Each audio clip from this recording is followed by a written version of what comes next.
Kwentong Bayan. Magandang araw mga kabayan, kung mapapansin ninyo, out of stock na uli lahat ng ating bracelets, lalong-lalo na ang lana. Magkakaroon tayo ng restock sa Monday pa uli, kaya pakiantay na lang.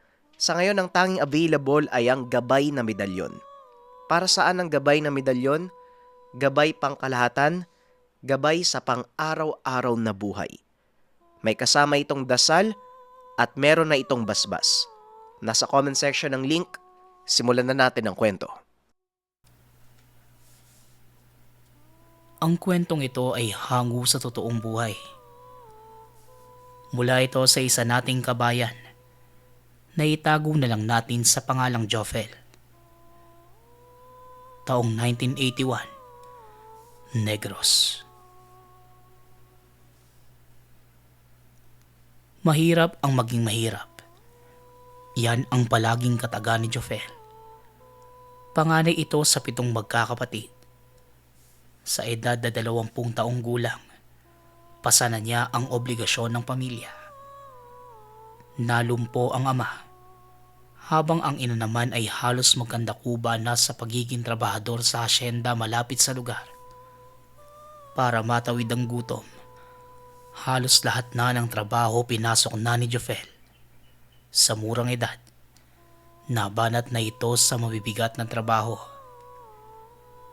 Isang araw, isinama siya ng ina para sana ipakilala sa may-ari ng hasyendang pinapasukan.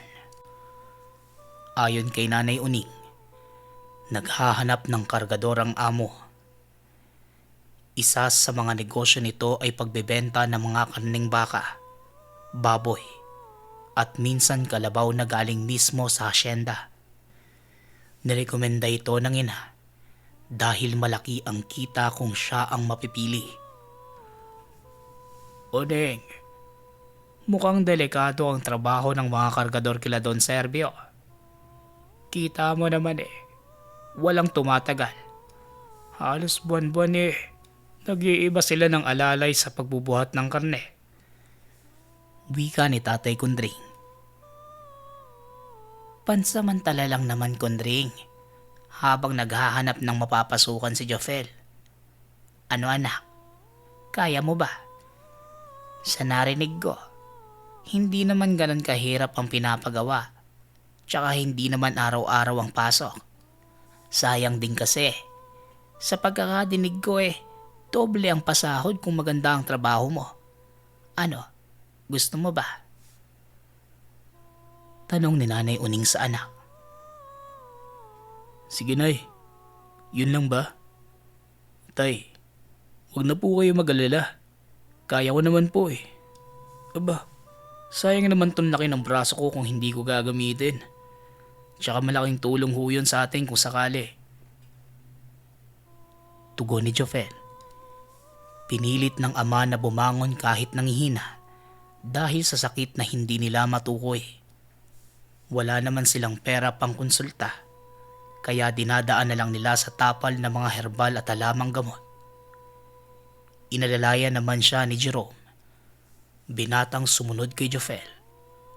Ayon sa ama, nais niyang mayakap ang anak bilang pasasalamat dahil hindi dapat kanya ang responsibilidad na iyon. Maraming salamat anak. Pagpasensyahan niyo na sana ako.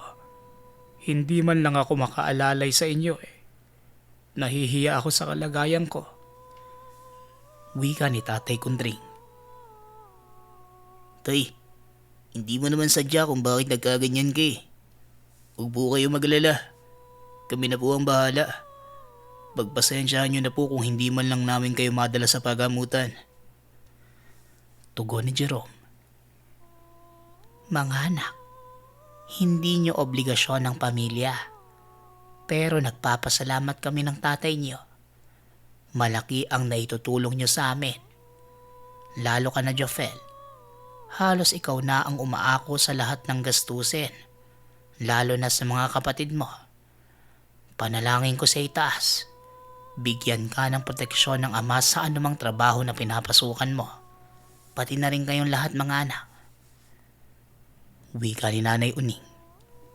Kaya nga kami matatag na Dahil sa mga panalangin niyo, maraming salamat po. Masaya kaming makatulong sa inyo. Tugon ni Jofel. Niyakap sila ng ina. Nagbigkas ito ng mga katagang ayong kay Nanay Uning.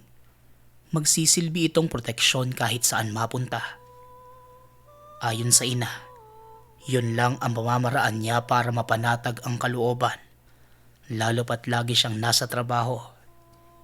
Hindi na niya maasikaso ang mga anak at asawa. Dagdag pa ni Nanay Uning, natutunan niya ang mga dasal sa yumaong ama na may alam sa lihim na karunungan. Naituro ito sa kanya at naipasa din niya sa mga anak. Hindi sila manggagamot pero ayon sa ama ni Nanay Uning, hindi lang para sa mga manggagamot ang mga usal. Nasa tao ito at paniniwala ng gumagamit. Maagang naghanda si Nanay Uning at Jofel. Matapos maiayos ang lahat sa tahanan, naiwan naman si Jerome sa ama. Habang ang iba pang mga kapatid, pumasok na sa paaralan. Habang naglalakad, noong una kabado ang binata lalo pat hindi sigurado kung matatanggap ba sa trabaho. Pero pinakalma ito ng ina. Ramdam ni Nanay Uning ang pakiramdam ni Jofel. Kaya may binigay siyang bagay sa anak. Isang metal na may nakaukit na kataga sa harap at likod. Ayon sa ina, ilagay lang ito ng anak sa talampakan para mawala ang takot at alinlangan sa katawan. Ano po bang ibig sabihin ng mga nakaukit dito, Nay? Tsaka mo ang barya pa po ito noong sinaunang panahon eh. Saan po ba ito galing? Tanong ni Jofel. Makakatulong yan sa'yo, anak. Huwag mo nang basahin ang mga kataga. Basta bigkasin mo lang ang mga tinuro ko sa inyo tuwing nagbibigkas ng mga usal pang proteksyon. Gayahin mo lang. Pero huwag sa matao. Baka mapagkamalang kanilang nasisiraan eh. Yang metal na yan ang hihigop ng mga negatibong enerhiya sa katawan mo. Kaya ilagay mo na yan sa loob ng suot mong sapatos. Maniwala ka, anak. Mawawala yang masamang pakiramdam mo. Tugon ni Nanay Uning. Napangiti naman si Jofel sa mga sinabi ni Nanay Uning. Mula pagkabata, hindi sila gaano nagkakasakit. Hindi man albularyo pero maraming may alam na meron itong lihim na karunungan. Ilang sandali pa ang lumipas. Narating na nila ang lugar. Dumiretso sila sa tanggapan ng asyenda. Maraming nakapila na nais makuha ang bakanteng pwesto. Pero dahil kilala ang ina sa lugar, hindi na ito pumila at diretsong pinapasok sa tanggapan. Aba, may anak ko palang makisiguning. Mapagkakatiwalaan ba ito? Uy, Totoy, anong pangalan mo? Kung tatanggapin ba kita kaya mo bang magbuhat ng isang malaking kalabaw? Tanong ng tauhang si Bogart. Malaking kalabaw? Di ba? Tinatadtad naman yon, Bogart. Tsaka malakas yung anak ko. Huwag nyo lang bibigyan ng trabahong hindi niya kaya. Maaasahan na talagang masipag itong si Jofel. Sabat ni Nanay Uning. Ba't ba ikaw ang sumasagot? Ikaw ba ang tinatanong ko? Hayaan mo na siya dito, Uning. Sige na, dumiretso ka na doon sa gapasan. Bawal ka din naman dito kahit kilala ka sa lugar eh. Alam mo naman ang patagaran. Wika ni Bogart. Nanghingi naman ng pasensya si Nanay Uning. Pero napatitig ito sa mukha ni Bogart. Napakunot ang noo ng ina. Sa paglalarawan ni Nanay Uning, tila may kakaiba dito. Maging ang amoy habang nagsasalita. Para kay Nanay Uning na matagal ng tauhan sa asyenda. Ngayon lang niya naramdaman na kakaiba ang presensya ni Bogart. Tila hindi mapagkakatiwalaan. Bagaman hindi yon ang unang pagkakataon na makaharap niya ito. Pero ngayon lang niya nakita ang kakaibang bilog na mga mata ni Bogart. Hindi din nakaligtas sa pang-amoy ni Nanay Uning ang kakaibang baho na kumakalat sa buong paligid habang nagsasalita ito. O siya, sige. Anak, Jafel, maiwan na kita dito. Magkita na lang tayo mamaya.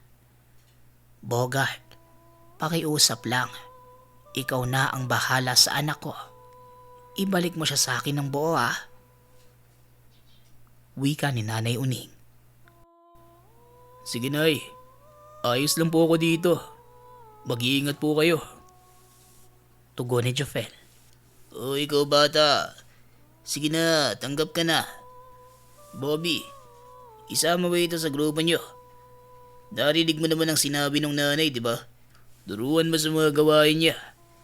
Ayaw ko ng tatanga-tanga, ha? Maliwanag? Sige na, marami pang nakabila, oh. Wika ni Bogart. Kaagad namang sumunod si Jafel sa hanay ng mga kargador. Namangha ang binata kung paano magbuhat ang mga ito.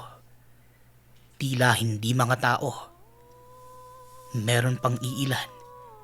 Tila papel lang na binubuhat ang sako ng baka. Ilang saglit pa, pinakilala na siya sa mga kasamahan. Habang papalapit naman ng mga ito, napalunok ng laway si Jafel. Hindi lang dahil naliligo sila sa dugo ng hayop, kundi kakaiba din ito kung makatitig. Tila kakain ng tao sa talim. Meron pang hindi mawari ang itsura kung galit lang ba o sadyang ganun lang kapangit ang muka. Oh, kalma lang. Siya ang papalit kay Rene. Baguhan nito kaya pa kayo usap. Makisama kayo sa kanya ng maayos, ha? Ayaw ni boss nagagawa na naman kayo ng... Natigil sa pagsasalita si Bobby nang sumabat ang isa sa mga tauhan. Bata pa, ayos to, ah. Ilang taong ka na ba, Utoy? Yan dapat ang kinukuha ni boss. Yung sariwa, tsaka hindi makunat. Wika ni Batoy. Hoy, tumahimik ka nga. Kapag hindi ako nakapagpigil hindi kita papartihan mamaya. Walang gagalaw kay Jafel. Baliwanag. Sana naging malinaw yan sa lahat kasi kung hindi, ako mismo ang puputol sa mga bayag nyo. Utos ni Bobby. Nagyukuan naman ang lahat na tila asong sumusunod sa amo. Inakbayan naman ni Bobby si Jafel at pinakalma. Makikita ang sobrang takot sa mukha ng binata. Ayon kay Bobby, magiging ligtas si Jafel hanggat trabaho lang ang gagawin, hindi ibang bagay. Napatango naman si Jafel bilang pagsang-ayon kay Bobby. Nang araw na yon, nagsimula din kaagad ang binata. Halos walang pahinga ang trabaho. Nakikita niya na tila walang kapaguran ang mga kasama. Kahit pag-inom ng tubig ay hindi nila ginagawa.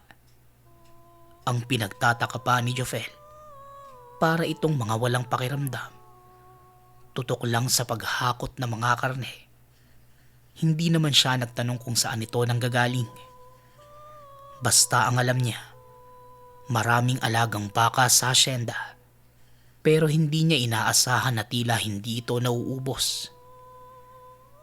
Sa isip niya ng araw na yon, tila may kakaiba sa lugar. Hindi man lang kumain ng tanghalian ang mga tauhan. Kahit merienda ay wala rin. Sanay naman sa trabaho ang binata. Pero hindi sanay ang katawan ni Jafel na walang kain na tubig. Kaya 2:00 pa lang ng hapon, nagtanong na ito sa mga kasamahan. Hindi kanin ang kinakain namin dito. At lalong hindi tubig ang papawi sa uhaw namin. Kung ako sa'yo, magtrabaho ka lang dyan. Ilang oras na lang matatapos na tayo eh. Huwag mo na lang pansinin ang mga nakikita mo. Yan kung gusto mo pang lumabas ng buhay dito. Wika ni Batoy. Ay, ganun ba? Pasensya na. Naninibago lang talaga ako. Tsaka alam mo na, hindi ako sanay na puro trabaho at walang kain eh. O siya sige, tapusin na natin to. Tugon ni Jofel. Kaya mo yan. Tsaka ayaw namin ng lampas sa hanay namin. Naiintindihan mo? Sa oras na maamoy namin ang kahinaan mo, alam mo nang mangyayari sa'yo. Magsasalita pa sana si Jofel, pero biglang hinatak ng isa sa mga kasamahan si Batoy. Tila nag-iiba na ang presensya ng kaharap. Kaagad naman itong naramdaman ng mga kasama, kaya napigilan ito. Lalo pat hindi nila pwedeng galawin si Jofel kung ayaw nilang may mangyaring masama sa kanila. Nakayukong bumalik sa paghakot ang binata. Ramdam na niya ang pagod, uhaw at kaba dahil sa mga kasama. Pero kahit ganon, kaunting oras na lang naman at matatapos na ang trabaho. Mag-aalas 4 nang bumalik si Bobby at may bitbit na papel. Laman nito ang talaan ng oras at mga taong nagtatrabaho. Pinatapos na muna sa kanila ang isa pang truck bago pinahanay para makuha ang sahod sa araw na yon. Nang malamang arawan pala ang pasahod, biglang nanumbalik ang sigla ni Jofel. Lalo pat malaking bagay yon para sa pamilya. Ilang sandali pa, nang matapos nila ang ginagawa, nakita niyang dumiretso na ang mga kasama sa pila. Humanay ng tama. Huwag kayong magunahan. Alam kong gutom na kayo. Kaya pumila kayo na maayos, na mabilis tayo matapos. Wika ni Bobby. Op. Ako ang nauna sa pila. Huwag na kayong makiagaw. Bobby, pakiusap. Unahin mo na ako. Nauuhaw na talaga ako eh. Wika ni Batoy. Tumingin ang lahat sa kanya. Makikita sa mukha na tila namumutla na ito dahil sa uhaw. Maging si Jofel, halos himatayin na sa sobrang gutom at uhaw. Pero ang hindi niya inaasahan, ibang uhaw ang nararamdaman ng mga kasama. Lalo pa noong may isang katiwala na sinenyasan ni Bobby. Tila may pinapakuha at isa-isang binigyan ang mga nakapila. Ayan na. Siguro naman wala nang mauuhaw sa inyo. Batoy, kilala kita ah. Umayos ka. Huwag ka laging magulang sa mga kasama mo. Wika ni Bobby. Yumuko lang ang mga ito bilang pagtugon. Sa kabilang banda, nakaramdam si Jofel ng tuwa dahil mabibigyan sila ng maiinom. Pero sa hindi inaasahang pangyayari, nanlaki ang mga mata niya nang makita. May baldeng naglalaman ng mga supot na may lamang malapot na likido. Maliban sa kanya, lahat ay nabigyan. Halos sabay-sabay pa ang mga itong uminom. Sa paglalarawan ng binata, hindi naman kulay pula, pero tila sadyang iniba lang ang kulay para hindi niya makitang hindi talaga para sa tao ang inuming yun. Saksi ang dalawang mata niya kung paano nagsibalik ang sigla ng mga kasama. Ang kaninang mga namumutla na, napalitan ng ngiti at nawala ang pagod at gutom. Lumapit naman sa kanya si Bobby. Binigyan siya ng isang bote ng tubig. Pasimple pa itong nagpaalala sa kanya. Kung mahal mo ang buhay at ang pamilya mo, kung ano man ang nakikita mo sa paligid, huwag mo nalang pansinin. Nagtatrabaho ng tama ang mga kasamahan mo para mabuhay. Pero mawawala yun sa oras na makialam ka. Wika ni Bobby. Oo, naiintindihan ko. Pasensya na po kayo ah. Tugon ni Jofel. Minuto lang ang nakalipas. Biglang umayos ang pila. Isa-isa silang nabigyan ng sobre na may lamang sahod. Habang nakapila si Jofel, panay naman ang tingin ni Batoy sa kanya. Kulang na lang sugutin ito ang binata. Pero dahil takot ito sa amo, kaya hindi niya magawa ang gusto. Sa kabilang banda, hindi nalinggid kay Jofel na may balak itong masama sa kanya. Ilang sandali pa, nang maabot sa kanya ang sobre. Laking tuwa ng binata nang makitang halos triple ang sinahod niya kaysa sa ibang pagawaan. Hindi niya inaasahan na malaki pala talaga ang bigay, lalo pat ang dami nilang hinakot. Magtatanong pa sana si Jofel, pero biglang may kumalapit sa likod niya. Huwag kang lumakad sa labas na wala kang kasama. Kung gusto mo pang makalabas ng buhay, sumubay ka sa amin. Dalian mo. Malapit na ang oras nila. Wika ni Lanot. Napakunot ang noo ni Jofel sa sinabi ng kasama. Maliban sa hanay nila, tila ang iba sunod-sunudan na kay Batoy. Kasamahan din niya si Lanot, pero ramdam ng binata ang pag-aalala nito. Lalo pa noong nakita at naramdaman niya ang pagbabago ng mga nakapaligid. Tapos na din naman ang trabaho ng araw na yon, kaya nag-ayos na siya para makauwi. Pero biglang naihi si Jofel, kaya dumiretso na muna ito sa palikuran. Habang inaayos ang sarili, naalala niya ang bigay ng ina. Metal na pinasok sa loob ng sapatos. Natawa na lang siya nang maalala ang bili ni Nanay Uning. Inayos na din niya ang pagkakalagay ng metal. Naisip ng binata na sa bahay na lang ito tanggalin. Maya-maya pa, palabas na sana si Jofel. May narinig siyang tinig sa katabing silid ng palikuran. Dahil sa kuryosidad, idinikit niya ang tenga sa dingding para malaman kung ano ang nangyayari. Noong una, nasa mahinang boses lang, hanggang sa biglang lumakas ng bahagya at nanghihingi ng tulong. Lumabas na si Jofel para sana saklolohan ito. Pero biglang nakasalubong niya sa labas si Batoy, kasama ang ilan sa grupo. Nang mga oras na yon, palubog na ang araw.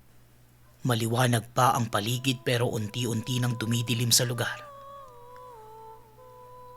Kapag siniswerte ka nga naman, umuwi na ba si Bobby?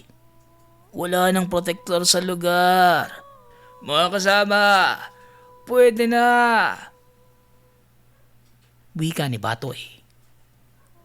Pero imbes na makaramdam ng takot ang binata, may kung anong nag-uudyok sa kanya na lumaban.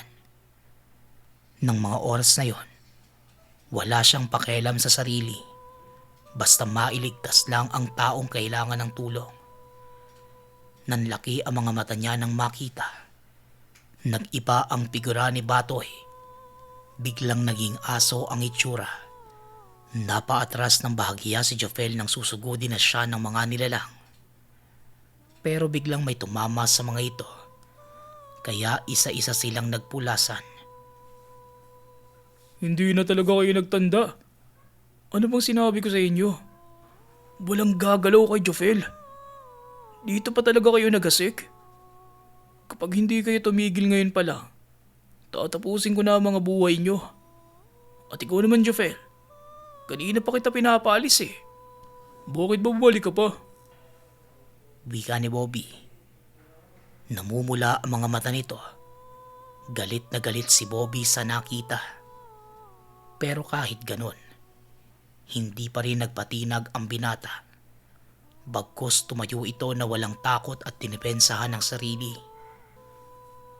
Umihi lang naman ho ako eh. Tsaka, may narinig po akong humihingi ng tulong sa silid na to. Tugon ni Jofel. Tinuro niya ang kwartong katabi ng palikuran, kung saan narinig ang nanghihingi ng tulong. Nilapitan naman ito ni Bobby at inusisa kung anong nangyayari sa silid. Ayon dito, bodega lang ito ng mga lumang kagamitan at imposibleng may tao sa loob. Tinawag niya ang isa sa mga katiwala at pinabuksan ang pinto. Nanlaki ang mga mata ng lahat. Tumambad sa harapan nila ang matandang halos kalahati na lang ang katawan. Bukod dito, marami din itong katabing kalansay na hindi na makilala. Dahil sa galit, pinapasok niya ang mga tauhan maliban kay Jofel. Ayon kay Bobby, aayusin niya kung anuman ang naging kapabayaan sa pamamalakad niya. Kaya ako sumunod. Dahil sa timbre nila Anot, hindi talaga mapagkakatiwalaan itong grupo ni Batoy. Dahil sa ginawa mo napahanga mo ako sa tapang na pinakita mo. Hindi ko kukonsintihin ng mga kagaya ni Batoy. Ibiniling ka sa akin ng nanay mo, kaya ibabalik din kita sa kanya ng maayos. Ano man ang nasaksihan mo ngayong araw, si Uning na magpapaliwanag sa'yo. Matapos makausap ang binata, kaagad namang umalis si Jofel sa lugar. Kasabay naman niya si Lano, alinsunod sa utos ni Bobby. Nang makauwi ng tahanan, pasikreto nitong kinausap ang ina. Nakiusap naman si Nanay Uning. Itikom na lang ang bibig niya hindi lang para sa sariling kaligtasan, kundi ng buong pamilya. Ayon pa sa ina, hindi naman tao ang kinakatay sa lugar, kundi puro hayop lamang. Pero dahil may nakapasok na ibang lahi ng aswang, kaya ganun ang nangyari. Marami sa mga kakilala ni Nanay Uning ang nagtatrabaho ng maayos sa asyenda. Walang iniintindi kung tao o aswang ang namamahala, dahil alam nila na hindi nananakit ang mga naninirahan doon. Natsyempo lang na naihanay ang anak sa maling grupo, kaya humingi ng pasensya ang ina. Pero ganun pa man, hindi nagalit si Jofel. Lalo pat naging daan naman siya para maisaayos ang sistema ng hanay na napasukan. Malaki ang naitulong ng asyenda sa buhay ng pamilya ni Jofel. Pero hindi nagtagal, umalis na din siya sa trabaho. Nabalitaan niya na hindi talaga nauubos ang mga halangang kaluluwa katulad ni Batoy. Sa kasalukuyan, nasa ibang bansa na si Jofel, maging ang iba pang kapatid. Pero may mga pagkakataong nailalahad niya pa din ng istorya hindi ka panipaniwala pero naganap noong kabataan dahil sa nakaatang na mabigat na responsibilidad. Ang kwentong ito ay hango sa totoong buhay. Mula ito sa isa nating kabayan na itago na lang natin sa pangalang Kito. Taong 1974, Laguna. Pangingisda ang kabuhayan ni Tatay Lupin. Mula nang mamatay ang asawa, si Kito na lang ang kasama niya. Ang batang iniwan ng kapitbahay at hindi na binalikan. Tinuring naman ni Tatay Lupin na sariling kadugo ang binata. Wala din naman itong kilalang kamag-anak. Tubong samar si Tatay Lupin at may tinatagong kaalaman sa mga lihim na karunungan. Bagaman matagal nang tinalikuran ang gampanin at mas pinili ang normal na buhay, hindi niya pa rin ito malimutan. Lalo na't naisa puso niya yon ng mahabang panahon. Napadpad si Tatay Lupin sa lugar dahil sa asawa. Hindi na nagkaroon pa ng pagkakataon makabalik ang matanda sa Samar, dala ng kakulangan sa pinansyal. Pero ayon sa kanya, hindi man makabalik sa lupang sinilangan. Ang mahalaga malapit siya kung saan nahimlay ang asawa. Dagdag pa ng matanda, hindi man napagkalooban ng anak. Naging anghel naman sa kanya ang batang si Kito. Mula nang iniwan ito ng mga magulang sa pangangalaga niya.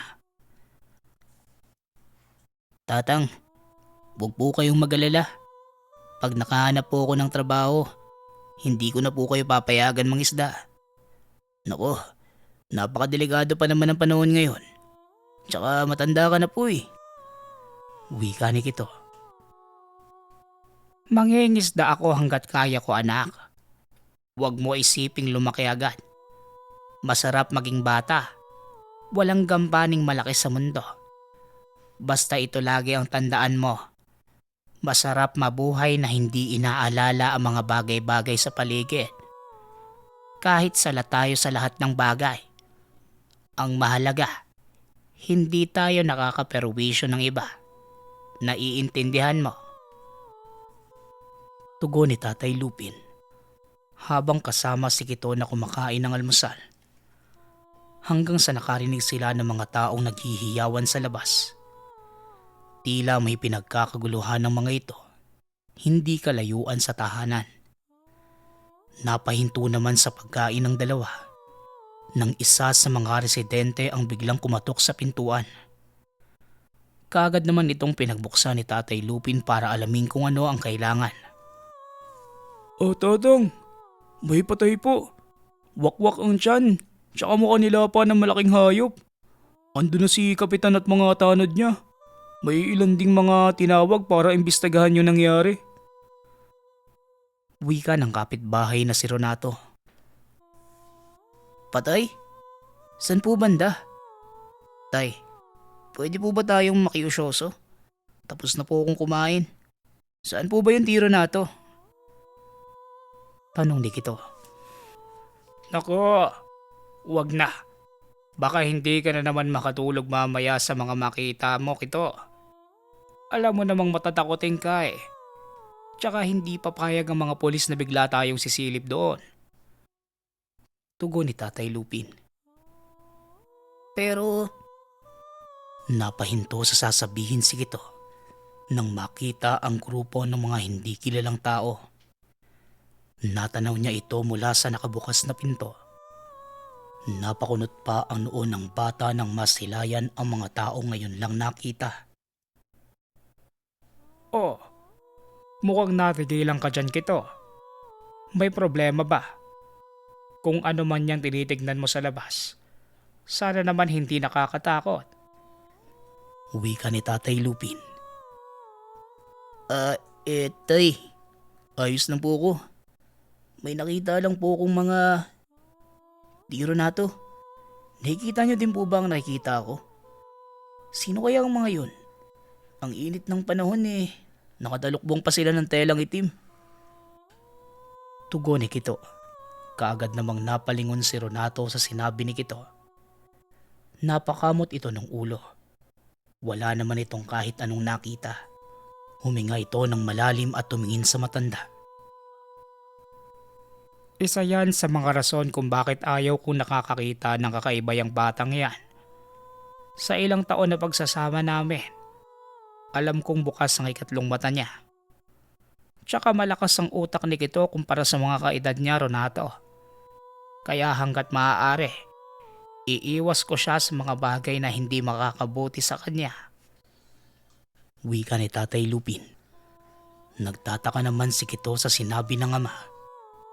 Wala namang sinasabi si Tatay Lupin na mga bagay na hindi karaniwan. Ayon pa sa ama, masyado pang maaga para sabihin ang mga bagay-bagay kay Kito. Nais naman niyang imulat ang bata sa realidad. Pero ayon kay Tatay Lupin, may tamang panahon ng lahat. Sige po, Mang Lupin. Mauulan na po ako. Malapit lang sa bahay niyo yung bangkay eh. Kaya mag-ingat kayong dalawa dito ah. Lolo ka na, Kito. Lagi kang sumunod sa tatay mo. Wika ni Renato. Napatango naman ang dalawa. Si Renato ay isa sa mabuti nilang kabaryo. Halos araw-araw itong dumadaan para maghatid ng balita sa maglolo. Naging malapit na ito sa kanila. Lalo pat wala namang ibang tumitingin o nangangamusta kina Tatay Lupin at Kito. Minsan, naghahatid pa ito ng ayuda kapag nakikita na wala sa listahan ng matanda. May mga pagkakataong hindi nasasama ang matanda dahil ayon sa iba. Dayo lang ito sa lugar. Paggabi na, nag-aayos na si Tatay Lupin ng mga kagamitan para sa pamamalaot. Madalas iniiwan niya si Kito sa kapitbahay. Minsan naman sinasama niya ito kung maganda ang panahon. Dahil sa mga naganap, kaya naisip ng matanda na maghanda. Nakakaramdam na din ito ng senyales na may mangyayaring hindi maganda sa paligid. Tay, di ba delikado kung papalaot po kayo ngayong gabi? Bakit po parang hindi kayo nababahala? Tsaka napapansin ko tay, hindi man lang kayo natatakot. Tanong ni Kito. Takot. Sana man ako matatakot, anak. Halika, may ipapakita ako sa'yo. Siguro oras na para malaman mo ito, anak. Naway lahat ng malalaman mo ngayong gabi, mananatiling lihim sa lahat. Naiintindihan mo ba? Tugon ni Tatay Lupin. Habang nagsasalita, may kinuhang kahon si Tatay Lupin. Ayon sa kanya, iningatan niya ang kahong iyon na mahabang panahon. Dagdag pa na matanda, yon ay naglalaman ng mga gamit noong nasa Samar pa nakatira. Mga pamana ng mga yumaong magulang kay Tatay Lupin. Inilatag niya lahat ng iyon sa ibabaw ng maliit na lamesa. Namangha naman si Kito sa mga nakita. Merong maliliit na bilog na gawa sa ginto. Meron ding mga pangil ng kung anong hayop. Pero isang kwintas ang kumuha ng atensyon ng bata. Tatang, ano po to? Ang ganda. Tsaka may mata sa gitna at hugis triangulo. May titik na... Wika ni Kito. Yan ang tinatawag na Tres Picoroma. Mainam na pamproteksyon para sa mga nilalang na hindi normal. Tugon ni Tatay Lupin. Ano po bang ibig niyong sabihin, tay? Pwede ko po bang isuot ito? Tanong ni Kito. Isusuot ko ito sa'yo. Pero ipangako mo, susundin mo lahat ng mga aral na ituturo ko sa'yo. Kasama na ang mga dasal na kailangan para manatili ang bisa ng gamit. Sa ngayon, ipapasubo ko muna yan sa'yo. Sabihan mo ko kagad kapag may naramdaman kang kakaiba. Tugon ng ama. Pero bago ang lahat, may mga katagang binigkas ang matanda na hindi naintindihan ni Kito. Kinuha niya ito at sinuot sa bata. Habang isinusuot, napapikit si Kito. Tila nakaramdam ng kuryente na biglang dumaloy sa buong katawan. Napahawak pa ito sa matanda dahil sa puwersa na tila nais kumawala. Ilang saglit lang, napadilat si Kito na may kakaibang pakiramdam. Napangiti ito sa matanda at nagpasalamat habang hawak ang gamit. Sa tagal ng panahong nasa pangangalaga ko yan, ni minsan, hindi ko yan nagamit o nasuot man lang. Malakas ang puwersa ng medalyong kung suot ng tamang tao. Kahit may mga ganito akong gamit gito, iilan lang dito ang napapagana ko. Kaya maswerte kang ikaw ang napili niya. Hayaan mo tuturuan kita ng mga pamamaraan para magamit mo ng tama ang tangan. Wika ni Tatay Lupin. Hindi ko po kayo naiintindihan. Tsaka parang ang init po ng pakiramdam ko eh. Tugon ni Lupin. Tumayo ang matanda para sumilip sa labas. Nakakasigurado siya na may mga elementong malapit sa lugar. Ang gamit na naisuot kay Kito, nagbibigay ito ng mga senyales kung may banta o panganib sa paligid.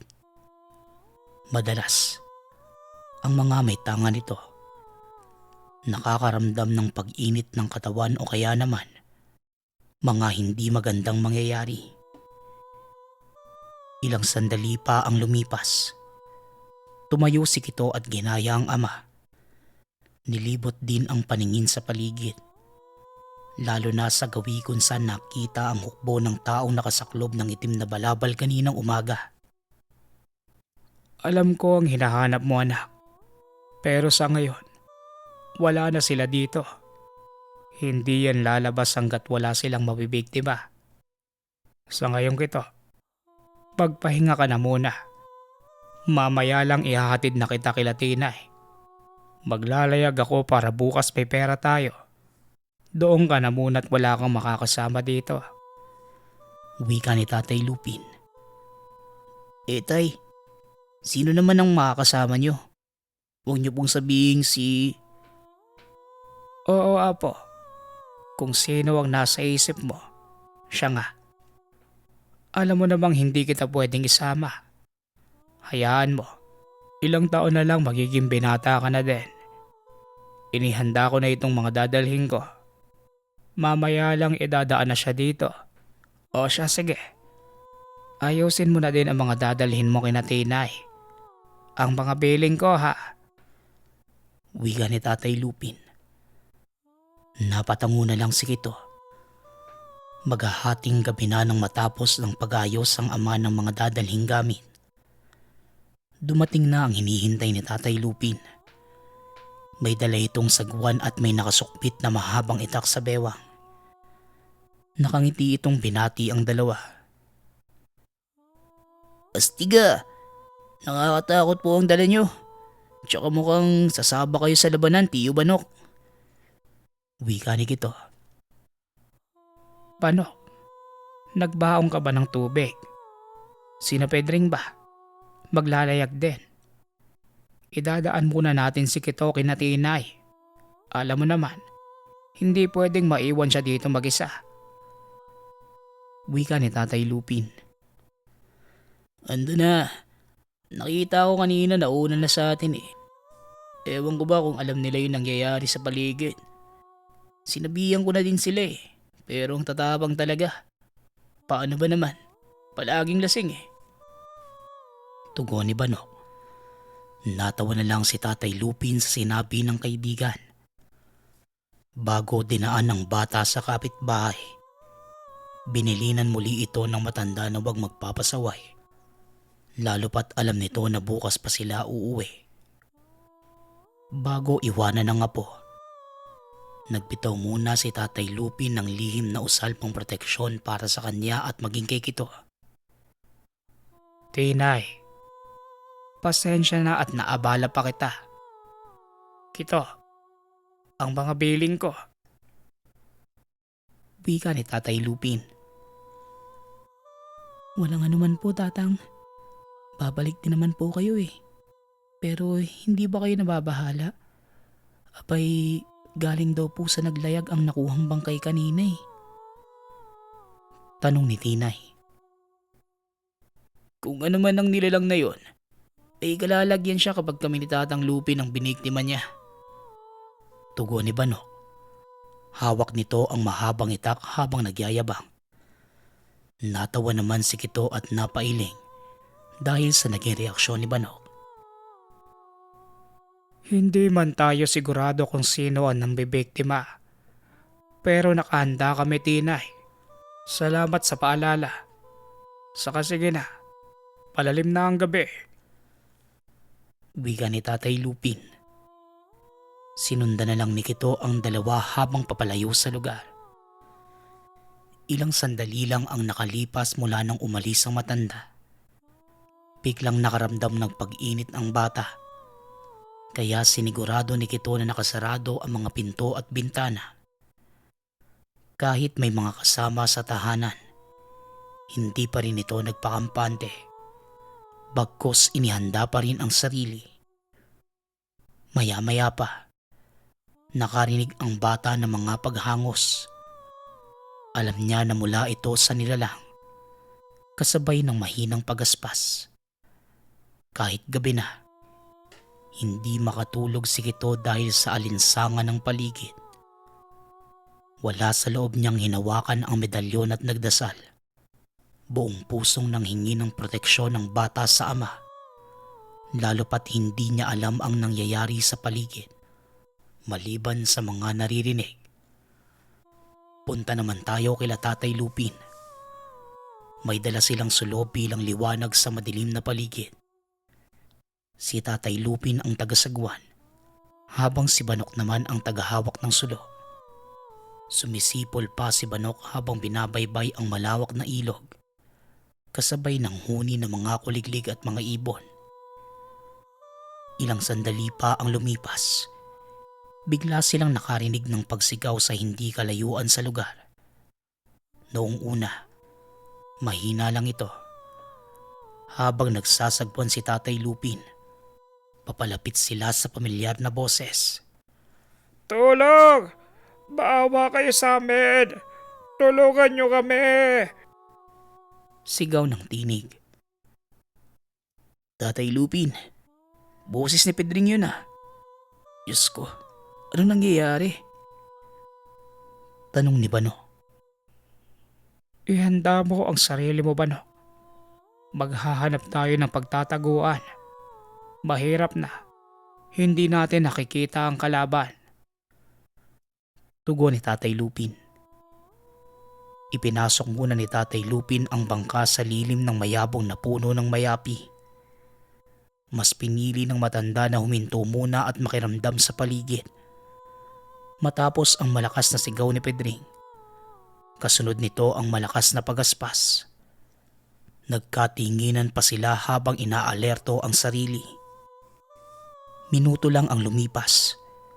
Biglang may napakalaking ibon na dumapo sa dulo ng bangka. Noong una, ibon lang ito kung titignan. Pero hindi naglaon. Habang humahakbang papalapit, tumambad sa harap nila ang kabuuan ng nilalang. Halos mawala sa katinuan si Banok sa nakita.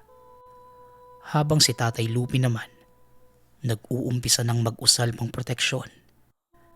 Dala ng takot ni Banok, binunot nito ang itak at binasiwas sa nilalang. Sige, subukan mo lumapit. Tatagpasin ko yung ulo mo. Sigaw ni Banok. Nanlaki ang mga mata ni Banok nang tamaan siya ng malapad na pakpak ng nilalang. Mabuti na lang, maaga pa itong inalalayan ni Tatay Lupin.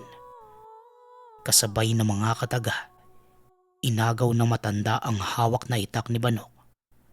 Buong tapang na tinaga ni Tatay Lupin ng aswang. Umeeko ang sigaw ng nilalang sa buong paligid. Akmang lilipad na sana ito, pero biglang dinakma ni Tatay Lupin ng isang pakpak ng nilalang, kasabay ng pagitak. Samantalang si Banok naman, nanginginig sa takot at naupo na lang sa gilid. Habang si Tatay Lupin, naliligo na sa dugo ng tinagang aswang. Tatakas pa sana ang nilalang, pero dahil tagpas na ang pakpak, nalaglag na lang ito sa dagat at hindi na nakaahon. Kailangan nating makauwi. Nakakasigurado kong hindi lang nag-iisa ang mandaragit. Bano, umayos ka dyan kung gusto mo pang mabuhay. Wika ni Tatay Lupin. Ano? Patay na ba? Tatang, anong gagawin natin? Tanong ni Banok. Hawakan mo ng maigi ang sulo. Hindi na tayo pwedeng magtagal dito sa lugar. Tugon na matanda. Ramdam ni Tatay Lupin ang pag-iba ng presensya sa paligid. Maging ang simoy ng hangin, may kasama ng nakakasulasok na amoy. Halos maubusan naman ng puwersa at hininga si Tatay Lupin marating lang nila ang daungan. Nang sumampa ang bangka sa daungan, kaagad tumalon si Banok. Kasunod si Tatay Lupin, patakbo silang lumayo sa lugar. Dumiretso naman ang dalawa sa tahanan ni Tinay para daanan si Kito. Ilang dipa na lang ang pagitan mula sa bahay. Naaninag ni Tatay Lupin ang mga ibong kawangis ng nilalang na nakaengkwentro sa ilog. Merong nakadapo sa bubong, habang ang iba naman ay lumilipad. Bakit parang nauna pa sila sa atin, Tatay Lupin? Hindi ba natatakot ang mga nilalang na yan? Wika ni Banok. Hindi sila nauna, Banok. Buti na lang, umuwi tayo kagad. Ang anak ko. Tugon ni Tatay Lupin. Napasigaw ang matanda habang winawasiwas ang itak. Maging si Banok. Inihanda na din ang sulong gawa sa kawayan. Ihahampas na ito kung sakaling sugurin sila ng mga nilalang. Dahil sa ginawang ingay, nakuha nito ang atensyon ng mga kapitbahay. Nagsilabasan ang mga ito para alamin ang nangyari. Diyos ko, Tatay Lupin. Bakit duguan ka? Ano yan? Itak? Diyos ko, ano po bang nangyayari? Wika ni Tinay. Maging ito, nataranta nang makita ang dalawa. Inakalang napaaway ito ng tagaan, kaya duguan ang matanda. Habang si Banok naman, hindi pa rin kumakalma ang panginginig ng katawan dahil sa mga nangyayari. Lumabas na din si Kito para alalayan ng matanda. Marami sa mga kapitbahay ang nakiusyoso. Nagtatanong kung anong nangyayari. Tinuro naman nila ang bubong, pero tila wala namang nakikita ang mga ito. Pinakalma muna ni Tatay Lupin si Banok. Naglinis muna ito ng katawan. Wala naman silang natamong sugat, maliban sa dugo ng aswang na tumalsik kay Tatay Lupin. Buti na lang po umuwi kayo. Tatang, dito sila kanina eh. Tama po kayo. Malaking tulong itong... Natigil sa pagsasalita si Kito. Tumitig na makahulugan ang matanda sa kanya. Bigla itong tumahimik habang tinitimplahan ng kape ang dalawa. Nagsiuwi na din ang mga tao. Inaakala na wala namang nangyari. Samantala, doon na nagpaumaga sina Tatay Lupin at Kito sa bahay ni Tinay, kasama si Banok na takot nang umuwi. Kinabukasan, nagising muli sila sa ingay ng mga tao. Dumating din si Renato na may dala pang supot ng pandesal para sa maglolo. Naroon din ang kapitan ng lugar, kasama ang pulis at hinahanap si Tatay Lupin at Banok. Dahil sa natagpo ang bangkay ni Pedring at mga kasama nito na tila pinirapiraso. Ang tinuturong salarin sa krimen ay si Tatay Lupin at Banok. Meron pang nagsabi na baka ang dalawa ang nambibiktima. Hindi naman pinilit ng dalawa na depensahan ang sarili. Bagkus inilatag nila ang katotohanan. Hindi sila pinanigan na nakararami. Pero wala namang mahanap na matibay na ebidensya ang mga kapulisan. Ayon pa sa pag-iimbestiga, ang dugo nakadikit sa damit ni Tatay Lupin, hindi tugma sa dugo ng biktima. Matapos ang mga kaganapan, naisip ni Tatay Lupin na umuwi na ng Samar kasama ang bata. Maging si Kito, na-trauma hindi dahil sa mga nilalang, bagkus sa mga kapitbahay na mapanghusga. Sa tulong ni Renato at Tinay, nakauwi ang dalawa sa lugar kung saan pwede sila muling makapagsimula. Sa kasalukuyan, natutunan ni Kito na manggamot sa tulong ni Tatay Lupin. Pero ginagawa niya lang ito kung kinakailangan. Ayon sa matanda, mabigat na pasanin ang panggagamot. At kung nais ng normal na buhay, piliin ang mabuhay na walang responsibilidad. Magpasa hanggang ngayon, nanatili ang mga gamit ni Tatay Lupin sa pangangalaga ni Kito. May sarili na itong pamilya at mga anak. Kahit wala na si Tatay Lupin, sinasariwa pa rin ni Kito ang mga karanasan nang makaengkwentro ni Tatay Lupin ang grupo ng mga mandaraget.